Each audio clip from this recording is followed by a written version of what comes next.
Teman-teman,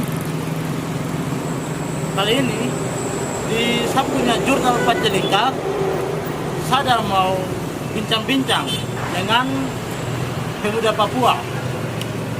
Sapu bincang-bincang ini tuh tentang isu di Papua. 3 isu umum yang ada di Papua. 3 isu itu tuh tentang otsus, ada tentang COVID, sama yang terakhir ini yang paling ada hangat-hangat ini, CPNS. Aku dengar dia punya pandangan tentang 3 isu ini seperti apa. Jadi kami ikuti terus ya, saya punya video kali ini. Oke. Ya, selamat siang Bung. Siang. Nah, kali ini saya punya di konten jurnal Pacalingkar. Saya mau membahas juga masih tetap dengan otsus, tapi kali ini saya turun ke para tokoh muda Papua. Ya. Salah satunya Bung Ketua sendiri, Bung Doni, untuk memberikan pandangan terkait dengan tisu di Papua. Tisu itu 3 isu umum di Papua. Oh iya. Jadi saya mulai dengan pertanyaan pertama, Bung. Ya. Saya tidak akan kejar, saya hanya ingin minta Bung punya pandangan saja. Ya. Nah, jadi yang pertama itu bagaimana menurut Bung tentang otsus di Papua ini? Apakah otsus ada memberikan dampak untuk kehidupan di Papua atau seperti apa, Bung? Iya. Baik, jadi otsus ini kan kalau kita berbicara soal otsus itu kita harus kembali kepada filosofi daripada lahirnya otsus itu sendiri. Jadi filosofi lahirnya otsus itu kan sebenarnya dia mengacu pada 4 akar masalah Papua yang sudah dirilis oleh LIPI. Itu ada marginalisasi, ada pelanggaran HAM, ada ketertinggalan pembangunan, dan terus ada diskriminasi. Jadi sebenarnya harus mengacu pada ini. Memang secara pembangunan dari sisi dana dan sebagainya, Papua mendapatkan banyak perhatian, tetapi langkah-langkah afirmatif itu dia belum menyeluruh dilakukan.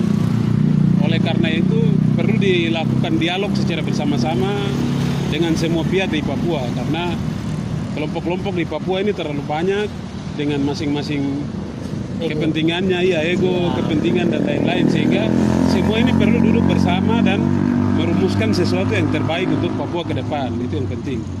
Itu yang lebih penting, karena otsus itu bukan hanya soal dana, tetapi bagaimana norma-norma, kemudian produk-produk hukum yang bersifat afirmasi, kemudian hak-hak keseluruhan orang asli Papua ini penting untuk dilihat.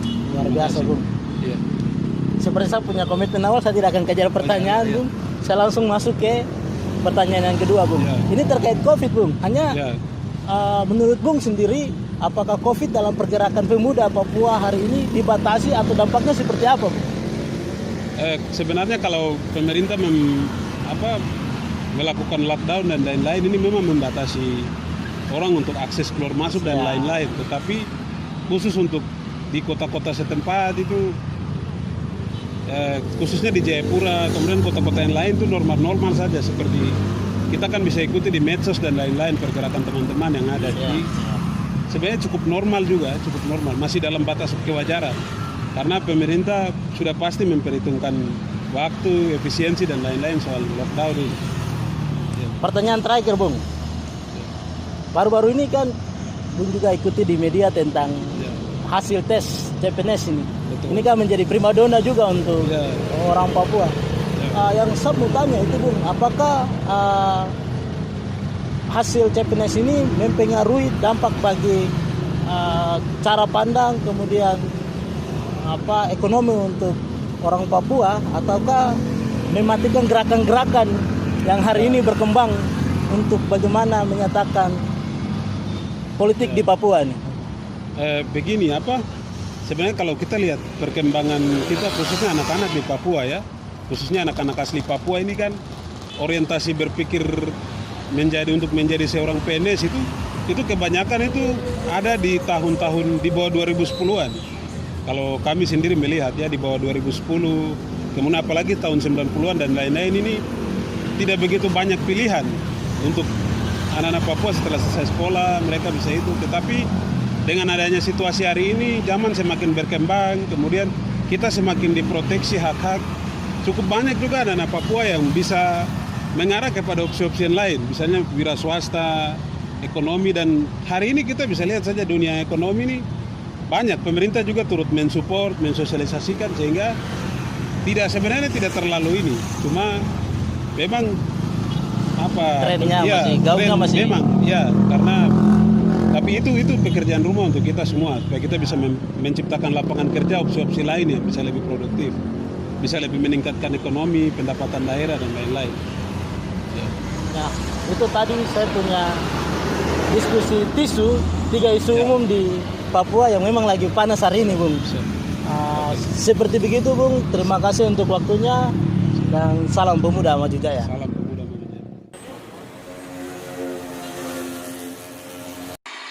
Ya, teman-teman, hari ini saya akan bincang-bincang tisu di Papua.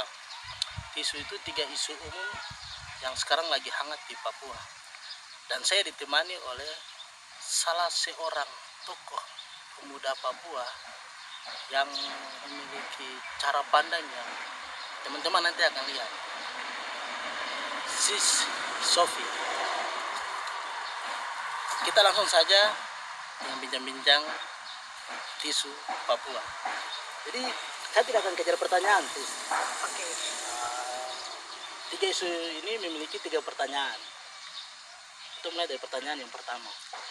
Pertanyaan pertama itu, menurut Sis, apakah otsus di Papua ini memberikan dampak atau pengaruh terhadap kehidupan di Papua atau seperti apa? Kalau menurut saya, otsus di Papua tuh yang saya lihat sejauh ini, kalau mau dibilang belum terlalu memberikan dampak yang positif untuk masyarakat di Papua. Nah, kenapa saya bilang begitu? Karena kita punya infrastruktur, kesehatan, pendidikan di Papua tuh masih jauh dari yang diinginkan gitu. Itu menurut saya. Apalagi dalam masa-masa pandemi COVID-19 seperti saat ini, kita punya sistem pendidikan kita harus belajar online. Ada sebagian yang belajar online. Sedangkan tidak semua anak-anak di Papua, maksudnya tidak semua anak-anak Papua tuh memiliki gadget. Tidak semua. Apalagi yang di pinggiran-pinggiran kota, terus kemudian yang mereka yang di pedalaman kan tidak punya gadget. Nggak mungkin dong mau belajar secara online. Jadi ini juga menjadi satu juga buat orang. Jadi menurut saya untuk bicara soal otsus ini juga menjadi pertimbangan besar buat kita orang. Apakah kita melihat lihat yang sekarang ini, menurut saya itu belum terlalu ini sekali, maksudnya otsus belum berjalan dengan baik. Itu menurut saya. Kenapa? Karena kita melihat di Reda punya infrastruktur pendidikan, kesehatan itu masih belum terlalu bagus. Kalau contoh untuk infrastruktur saja, kita bisa lihat jalan Sentani de Papre. Sentani de Papre berjalan ini, teman-teman bisa lihat sendiri. Sentani de Papre ini dari saya SD pertama saya datang ke Jayapura, dari Seri pindah ke Jayapura, dari SD kelas 5 saya di Jayapura sampai sekarang nih masih sama saja, tidak ada perubahan.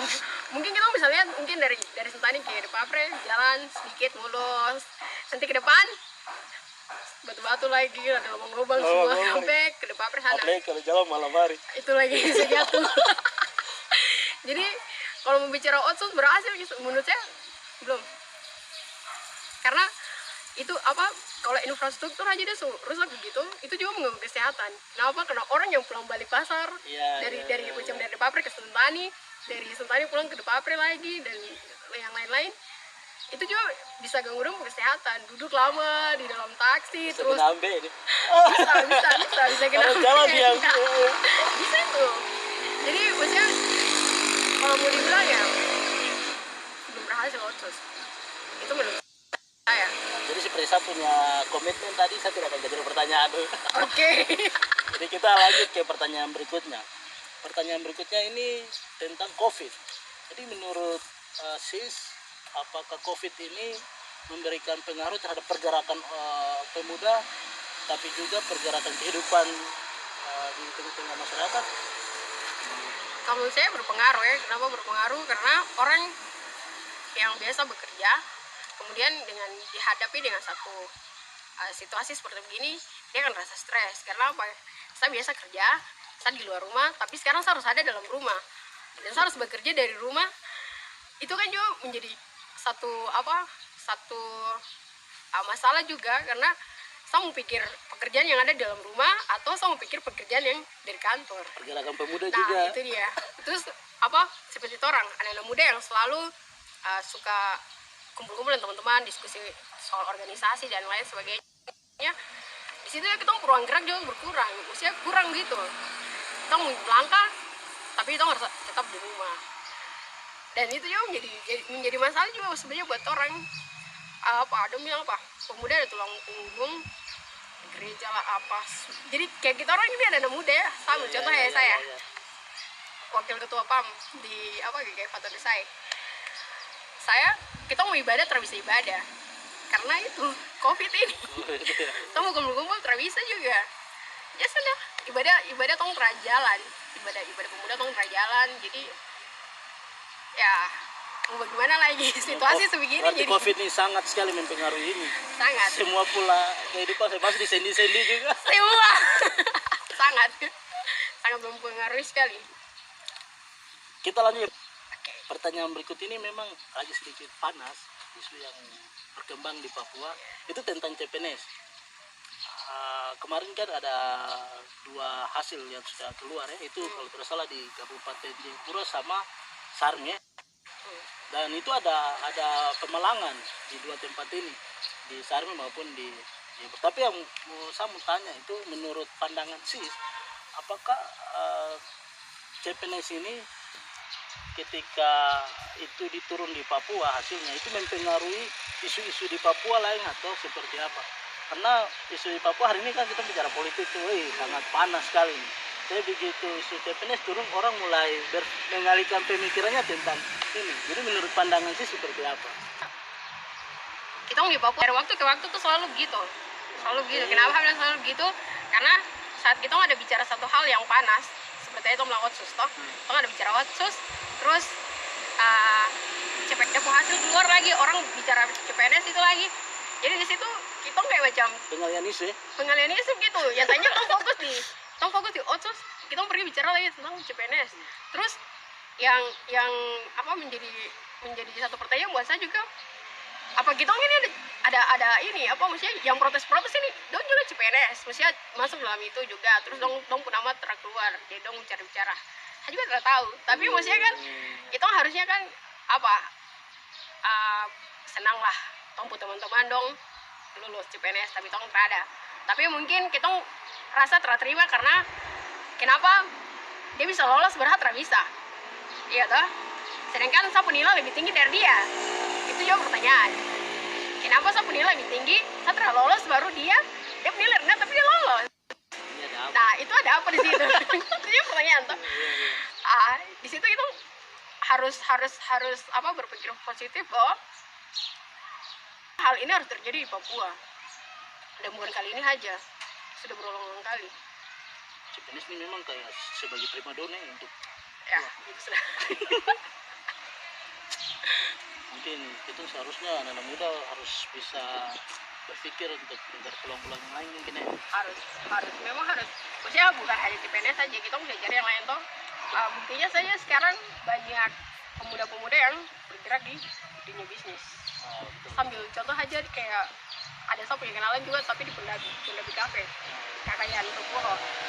Kayak gitu kan bagus toh, maksudnya daripada kita fokus sama CPNS, tapi kalau ada hal-hal yang kayak gitu kita bisa ini. Apalagi yang sekarang kayak ada organisasi pemuda yang mulai muncul dengan mereka punya kegiatan yang menunjang anak-anak muda untuk punya bisnis yang bagus. Itu kan banyak kayak kita bisa itu ada juga toh. Jadi sebenarnya kalau kita mau bicara CPNS, terima saya sudah kalau macam tong telah lulus. Tapi tong harus tegaskan bahwa harus ada kesamarataan itu, dia punya penilaian itu. Maksudnya kayak macam ini kan sistemnya online, tapi kenapa yang saya ambil contoh aja macam bagian kesehatan itu kan harus butuh STR. kenapa yang punya STR terada dong bisa lulus? Itu pertanyaan juga. Sedangkan orang yang mau daftar di PNS tapi di situ harus ada STR dulu. Akhirnya kita pernah jadi. Karena tidak ada itu. Karena tidak ada STR itu pernah jadi ini. Padahal itu salah satu syarat ya. Ya itu. Tapi ada juga yang Ada yang tidak ada STR tapi mereka lulus. Wah, saya tidak tahu bicara apa lagi. ini sebenarnya apa yang salah, sistem yang salah atau ada orang-orang? Ya, bisa. Jadi ya memang isu di Papua ini sangat orang isu terlalu banyak ya. Sangat deh. Jadi begitu bincang-bincang singkat saya seperti komitmen yang tadi saya sudah bilang, saya tidak akan kejar pertanyaan. Saya masih ingin tanya lagi tapi sudah kita harus komitmen dengan apa yang sudah kita putuskan ya. Bagaimana ya? Oh ya, sama-sama lagi. Oh ya, silakan bisa sekali. Sama-sama. Jadi kita mau bicara soal otsus. Jadi saya terpikir lagi. Karena saya waktu itu kan sempat ikut kegiatan itu di Punama tuh juru bicara Pancasila. Juru bicara Pancasila dan di situ tuh angkatan pertama ya. Saat ini teman-teman ada beberapa tuh angkatan pertama itu kita mau komunitas waktu itu tuh di Punama tuh komunitas di Indonesia. Di situ waktu kita mau kegiatan tuh kita bicara soal Papua kebanyakan. Biar dong putar Indonesia sih ini, tapi kita mau lebih fokus tuh masalah saya yang ada di Papua. Karena gini, kamu berpikir bahwa orang-orang di Jawa sana atau orang-orang di Jakarta dong tertahu kondisi Papua seperti apa. Betul. Jadi kalau macam dong buat kegiatan di sini, kita yang ada di Papua, kita yang tahu masalah di Papua, kita mau bicara. Nanti dong akan putar kita untuk tidak bicara soal itu. Dan kalau macam misalnya kita mau bicara soal otsus itu sebenarnya ada di mana, dan di dalam Pancasila itu kan bilang tuh keadilan sosial bagi seluruh rakyat Indonesia. Ya. Nah, kita di Papua kita tuntut itu keadilan sosial bagi seluruh rakyat Indonesia tuh Papua punya mana? Iya. Luar biasa. Karena banyak isu di Papua yang bukan hanya otsus saja. Ya, betul. Masalah HAM itu salah satu Ya. yang paling sampai hari ini nih belum diselesaikan dengan baik. Itu juga harus menjadi buat orang juga, bukan hanya kita bicara soal otsus tapi kita bicara soal HAM juga, karena otsus dengan HAM ini baku kait kita koin koinnya betul sulah itu. Iya, karena terkait, karena begini, kita orang Papua punya hak untuk dana otsus itu, tapi kenapa tidak digunakan dengan baik? Di situ pertanyaan, gimana keadilan bagi kita?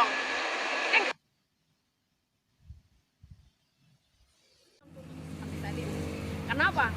Keadilan untuk kita terada, kita yang buat kita sampai kita ngejar-ngejar untuk bilang Papua merdeka. Iya. Ya toh? Ada yang bilang kembalikan otsus, kita Papua minta merdeka. Kalau sebegitu, bagaimana lagi? Itu saja. Statement closingnya tuh bagus ya. Statement closingnya. Ini perlu harus teman-teman juga memiliki satu kesamaan berpikir ya, untuk bagaimana kita sama-sama bangun punya Papua tercinta ini. Saya kira itu yang teman-teman bisa saksikan, dan terima kasih karena Sis sudah bisa luangkan waktu dan menceritakan pandangan pendapat tentang isu-isu ini. Salam Maju Jaya Pemuda. Salam.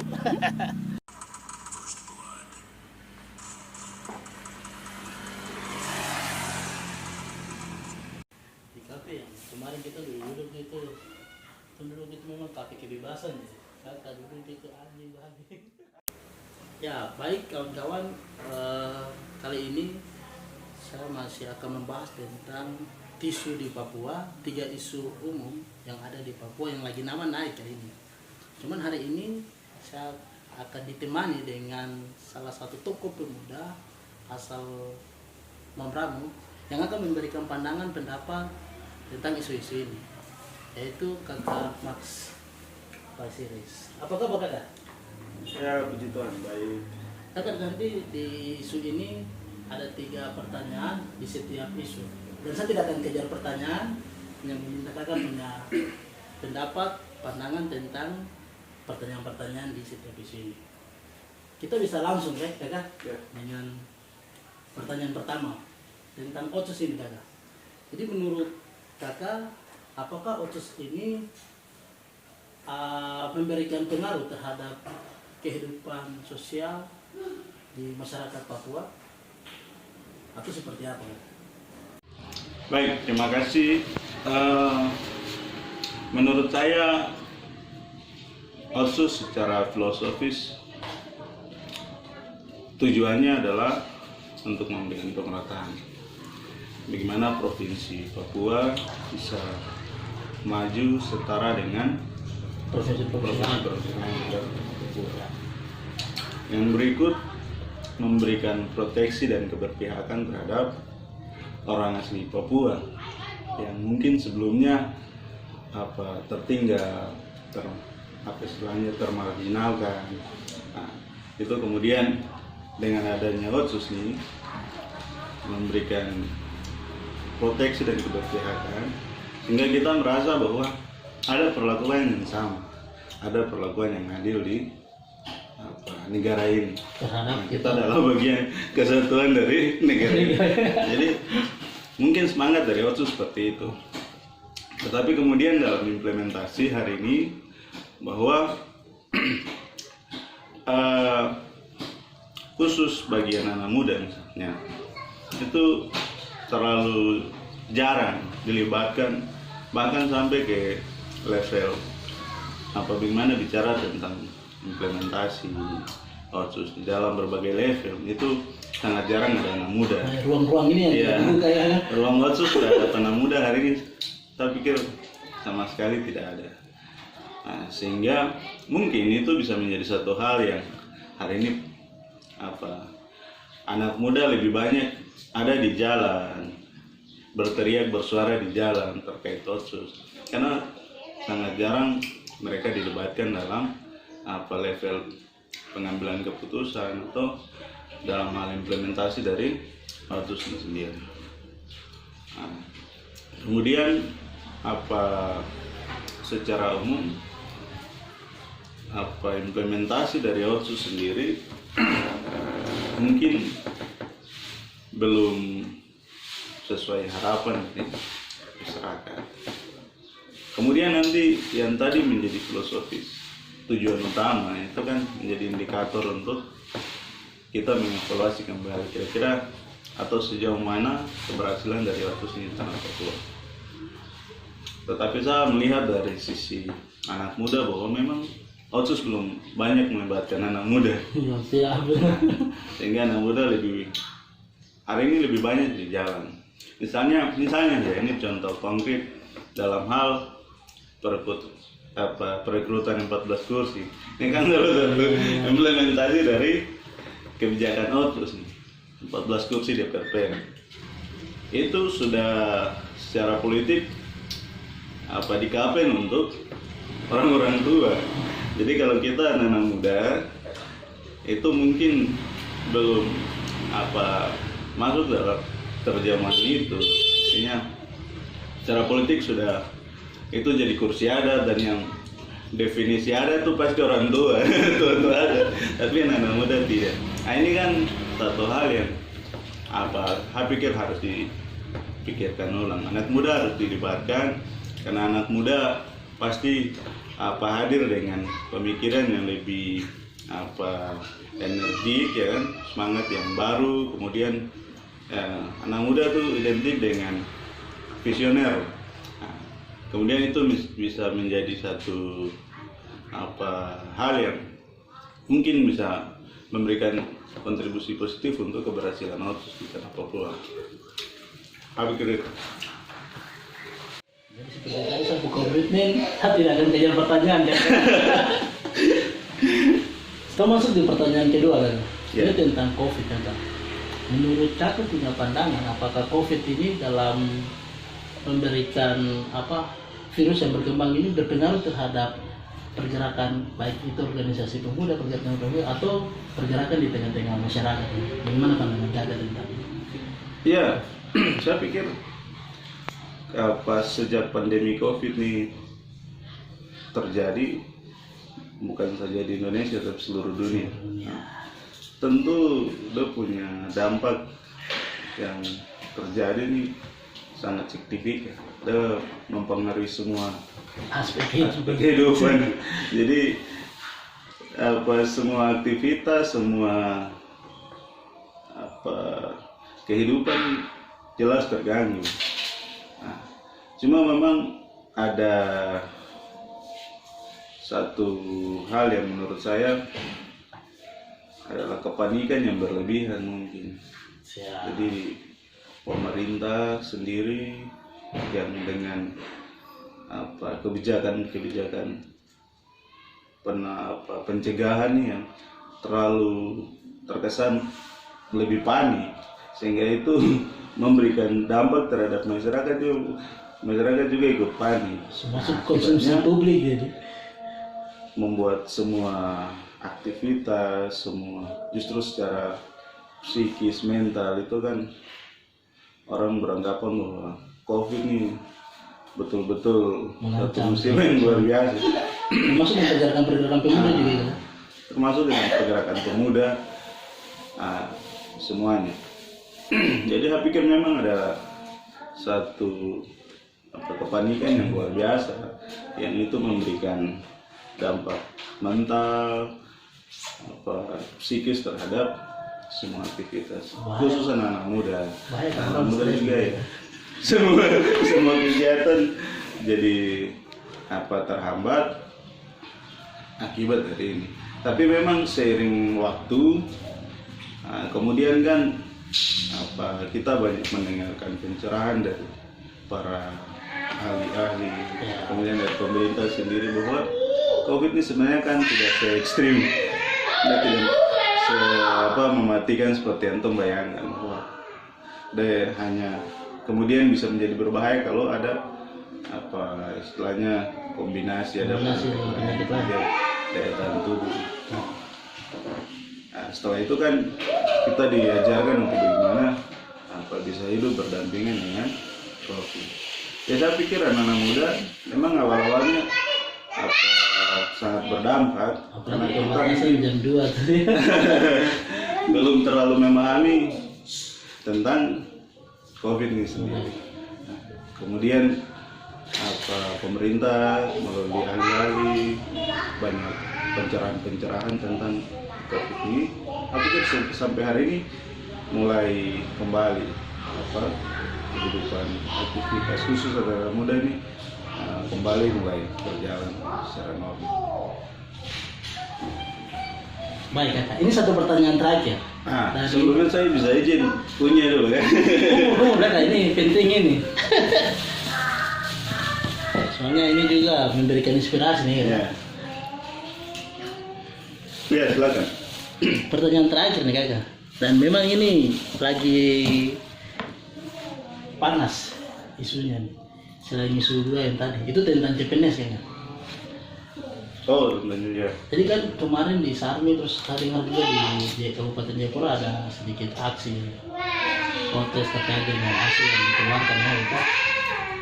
Cuman yang menjadi satu pertanyaan tuh ini kata, apakah menurut kakak CPNS ini dia mempengaruhi pandangan-pandangan politik di Papua atau isu-isu yang ada berkembang ini, ataukah hanya sebagai pencakar yang mencari pekerjaan untuk kebutuhan ekonomi, untuk menjawab kebutuhan dari manusia Papua dalam hal ekonomi. Jadi menurut saya CPNS ini seperti apa di Papua?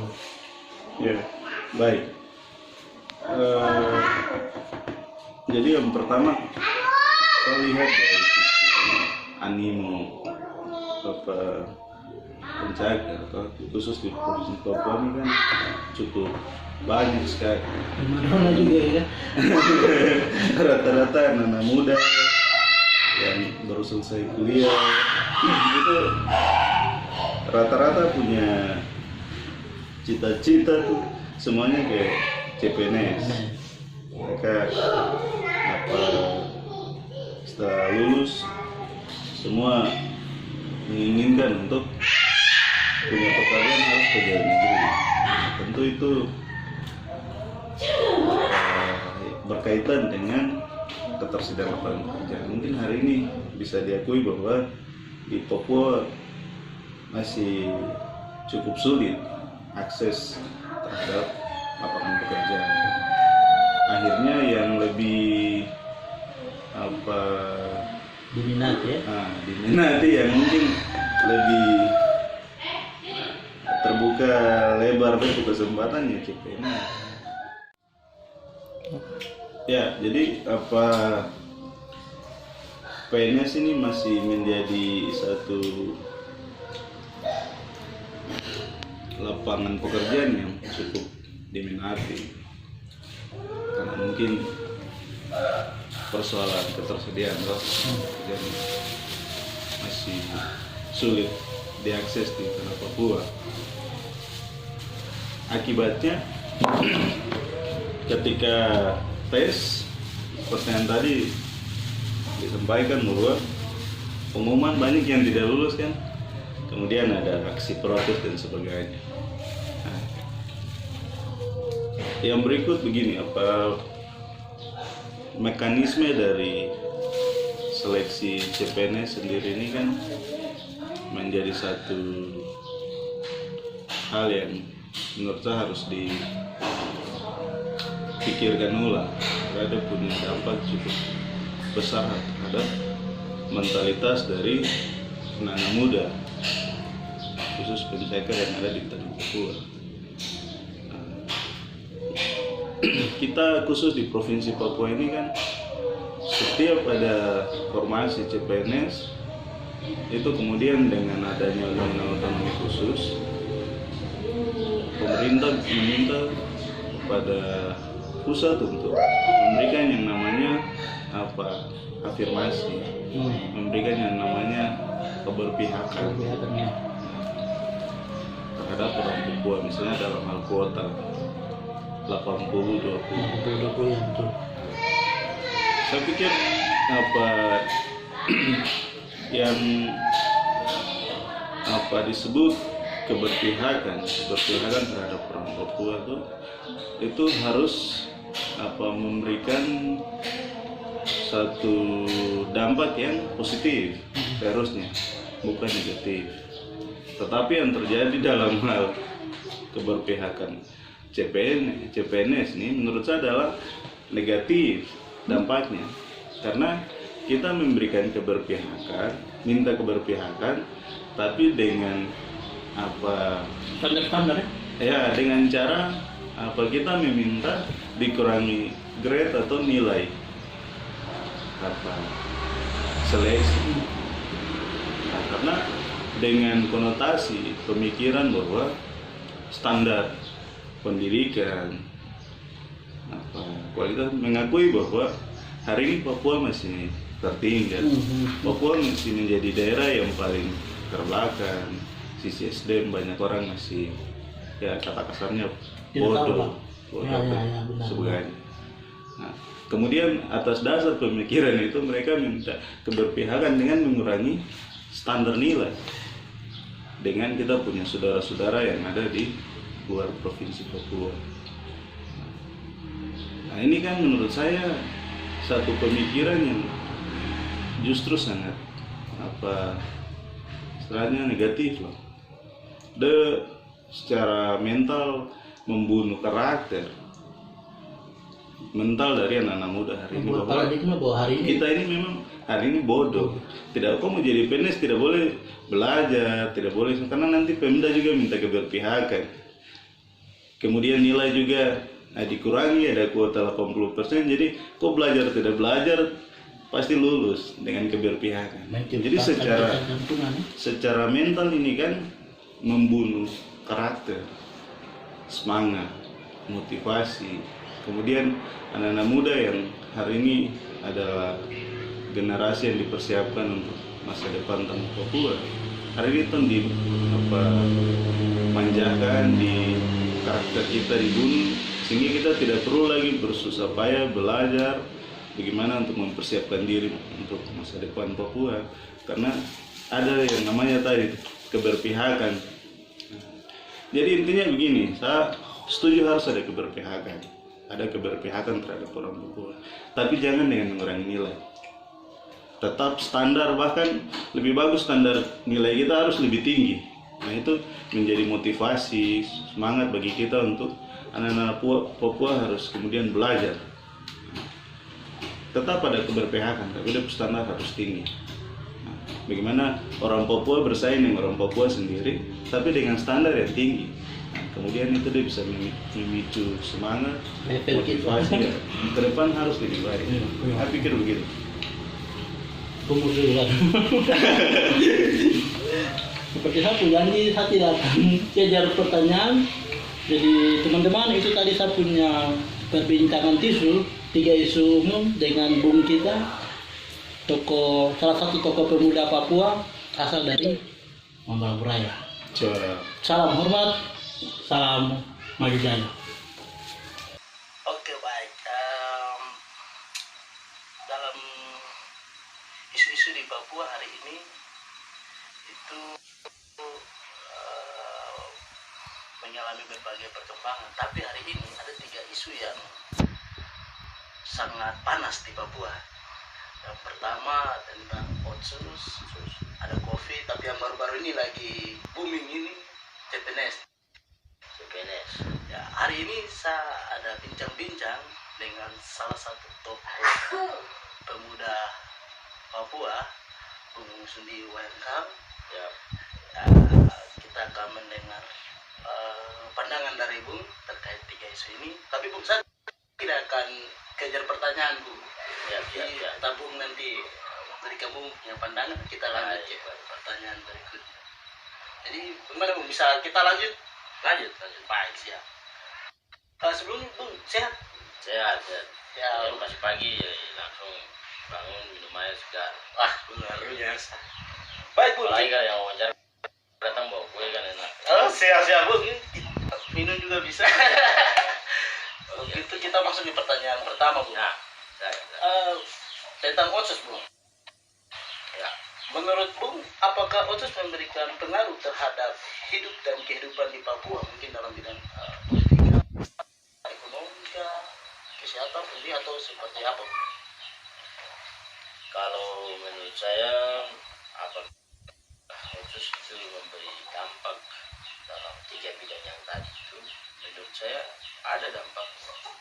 Hanya mungkin saja dampak otsus itu dia tercampur dan berbaur dengan dampak-dampak dari kebijakan yang lain atau sumber-sumber anggaran yang lain, sehingga kita tidak bisa secara jelas misalnya menarik garis batas bahwa ini hasil kebijakan otsus dan ini hasil kebijakan yang bukan otsus. Itu memang yang terjadi persoalan, dan banyak pihak termasuk kemarin saya dengar langsung asisten 2 provinsi Papua Pak Pusat memang menyampaikan bahwa ya selama ini harus diakui transfer anggaran dari pemerintah provinsi ke pemerintah daerah kabupaten kota dalam implementasinya penggunaan uang otsus itu digunakan misalnya untuk membangun jembatan, membangun sekolah, membangun pendidikan dan lain-lain, itu tidak pernah dijelaskan, dipublis bahwa ini adalah hasil otsus. Itu tidak pernah dijelaskan. Transparansi. Transparansi itu tidak ada, sehingga orang jadi kabur begitu informasi bahwa ini otsus apa kebijakan yang lain begitu, yang umum begitu. Itu tidak jelas begitu. Nah, tapi menurut saya apakah ada, ditanyakan saya apakah ada dampak. Nah, dampak ini juga informasi kemarin juga sama.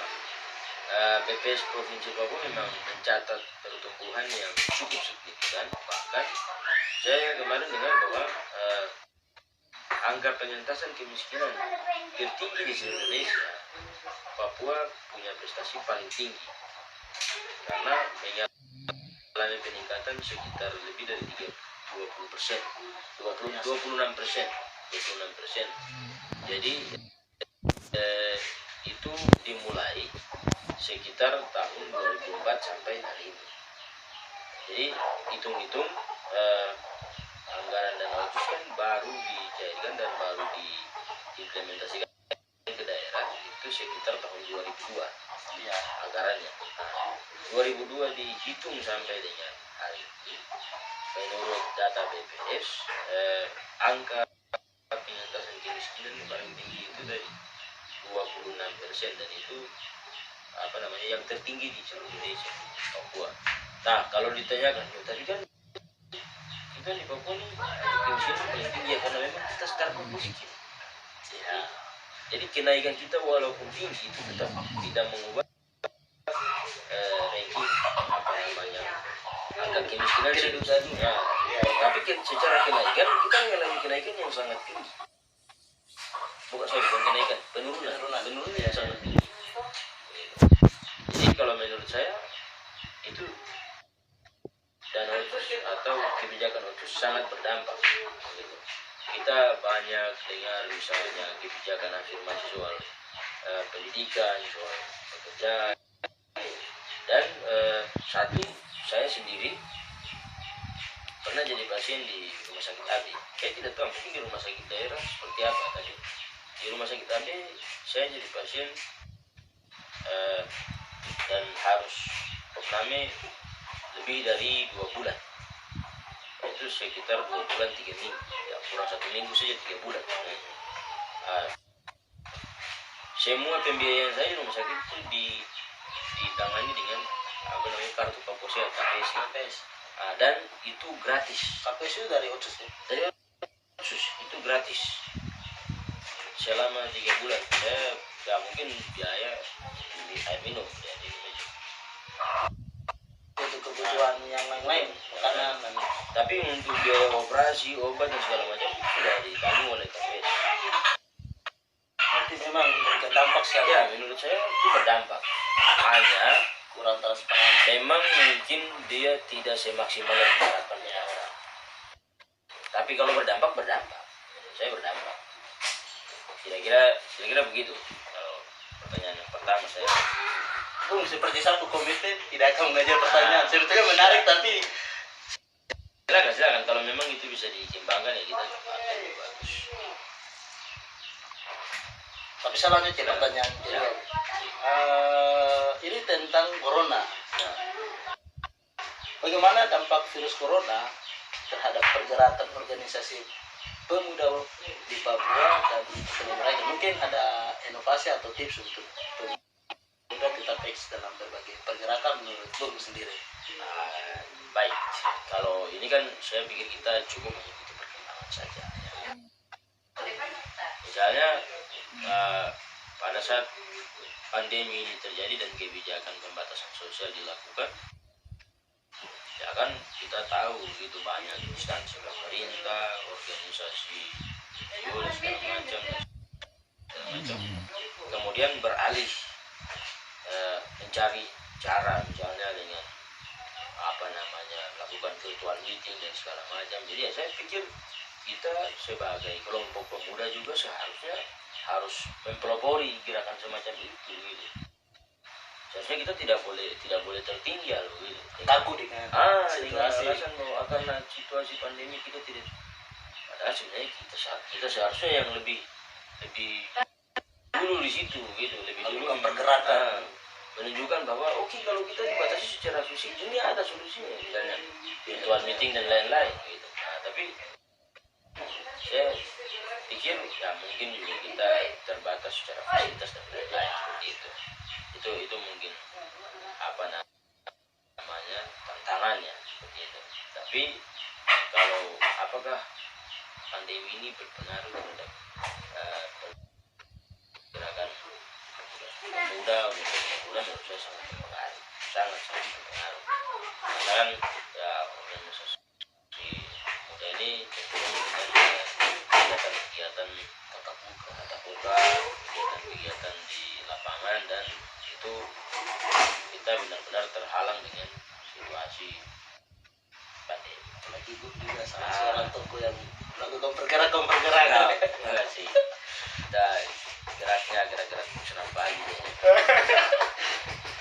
Bung, pertanyaan terakhir Bung. Ya.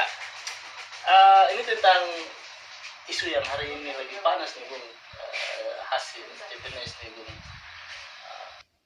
CPNS ini seolah menjadi primadona Bung bagi masyarakat Papua, mungkin juga pemuda Papua Bung. Menurut Bung, apakah CPNS adalah isu yang dimainkan untuk meredam isu mungkin politik di Papua atau memang dalam rangka pemenuhan kebutuhan pencahitan masyarakat Papua itu seperti apa? Oke, saya mulai begini ya. Pertama sekali, hidup ini pilihan. Ya, yang mau memilih jadi PNS silakan, yang tidak mau jadi PNS jangan menghujat yang memilih, begitu. Itu tidak boleh, itu salah itu. Nah, terus kemudian apakah ini untuk apa namanya meredam isu-isu atau konstelasi politik dan sosial masyarakat di Papua? Ya, saya tidak bisa memberikan kesimpulan di sana, tapi menurut saya ya bahwa apa yang sudah menjadi kebijakan pemerintah dan kemudian diimplementasi lewat cara-cara seperti ini, selama itu tidak melanggar kaidah-kaidah hukum, menurut saya sah-sah saja begitu. Mungkin kebetulan bertepatan saja dengan situasi yang berkembang belakangan, orang apa namanya terjadi perdebatan di sini sana begitu, di banyak tempat orang duduk makan pinang dari media sosial bicara soal nasib Otsus Jilid 2. Tiba-tiba muncul Menarik. pengumuman hasil CPNS masih 2018. Oke. Situasi. Mungkin ada di antara kita yang kemudian berpandangan bahwa ini bagian dari apa namanya agenda setting begitu, men-set suasana supaya tidak kemudian melulu bicara soal apa namanya Otsus tadi, tapi juga ada topik lain yang bisa dibicarakan. Dan memang betul, saya lihat contohnya pengumuman CPNS di Kabupaten Jayapura itu memang luar biasa. Paradigma berpikir maksudnya luar biasa. Yang saya maksud itu 90% OAP dari jatah berapa tuh berapa 500-an 400 sekian OAP itu OAP luar biasa. Yang sisanya ya kira-kira 10% lah itu yang OAP. Dan itu menurut saya prosentase yang luar biasa. Ya apa ya, mungkin sebelumnya ini hal yang belum pernah terjadi begitu, agak susah begitu. Bahkan kita cari porsi 60 ke 40 itu cukup berat, apalagi 70-30 itu berat. 80-20 itu berat sekali, tapi hari ini 90-10. Iya, itu luar biasa begitu. Saya pikir ya ini juga memang ya sesuatu yang pertama-tama harus kita syukuri, tapi kalau mau kita curigai juga Ya. itu pikiran masing-masing orang, silakan ya, silakan. Tapi kalau menurut saya fine-fine saja terima bagian ini. Kebetulan saya juga tes CPNS tidak lulus di provinsi. Ya, hidup ini pilihan ya. Ya, hidup ini pilihan. Jadi kita yang tidak mau jadi PNS jangan menyalahkan yang mau jadi PNS. Gitu. Kan masing-masing punya pilihan. Berarti ada air mata yang menangis akan dengar hasilnya, tapi juga ada kebahagiaan bagi mereka ya. Ya, saya pikir tidak jadi soal begitu, tidak harus diperdebatkan panjang lebar begitu. Yang mau jadi PNS silahkan, yang tidak mau ya jangan menghujat yang mau ya. Apalagi anak-anak muda ya, harus punya pemikiran yang maju, bukan lagi PNS saja, tapi mungkin betul, artinya bahwa ada pilihan-pilihan yang lain yang tersedia. Ya, mari kita hargai pilihan orang begitu. Apakah ini agenda setting? Saya agak susah sih. Karena memang ini agenda pemerintah. Tapi apakah ini mengalihkan perhatian? Mengalihkan perhatian. Sangat mengalihkan perhatian. Itu kira-kira saya simpulkannya begitu. Bung, terakhir Bung, mungkin ada harapan untuk anak-anak muda dari situasi yang hari ini berkembang?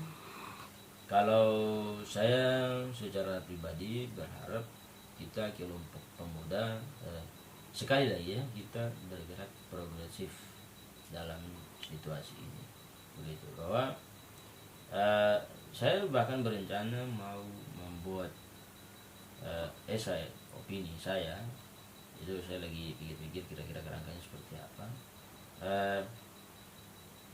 Spesifik saya mau tulis soal Otsus Jilid 2 di tangan milenial Papua. Wah, luar biasa tuh. Karena menurut saya kalau Otsus ini berlanjut di Jilid 2, ini benar-benar ada di tangan milenial. Kita kaum milenial, anak-anak khususnya anak muda Papua. Dan oke, jilid pertama itu lahir dari kerja keras dan perjuangan orang untuk kita begitu. Nah, kekurangan dan hal-hal yang menurut kita kurang dari Otsus yang lama itu hasil mereka begitu. Hari ini apa yang saya yakin bahwa pikiran kita lebih baik begitu. Kita kelompok milenial ini punya pandangan yang lebih progresif, lebih maju, dan sekaligus menyeluruh terhadap semua bidang. Dan jadi saya pikir Otsus Jilid 2 di tangan milenial Papua ini pasti akan mengalami perubahan yang signifikan dan pasti akan berdampak lebih baik bagi kehidupan kita masyarakat khususnya OAB. Luar biasa, Bang. Saya pikir itu Pak Zai. Terima kasih. Oke, Terima kasih Bung Riki. itu tadi bincang-bincang saya dengan salah seorang tokoh pemuda Papua, Bung Sumbi. Terima kasih, Terima kasih. untuk waktunya, dan mohon maaf lagi kalau hari ini kita mengganggu waktunya, Bung. Nah, tidak apa-apa. Seperti begitu, Bung. Salam maju jaya, salam pemuda, Bung. Salam pemuda. Oke teman-teman, itu tadi saya punya perbincangan dengan beberapa tokoh muda Papua tentang tisu yang lagi hangat-hangat di Papua. Jadi teman-teman, pandangan dari mereka itu tidak mewakili kelompok, tidak mewakili dari siapapun. Itu pandangan dari pribadi mereka sendiri. Di balik emas yang melimpah, ada air mata yang mengalir. Di balik hutan yang rimba, ada darah yang tercurah. Dan di balik kenyataan, ada kebohongan yang diciptakan. Ingat, jangan pura-pura gila.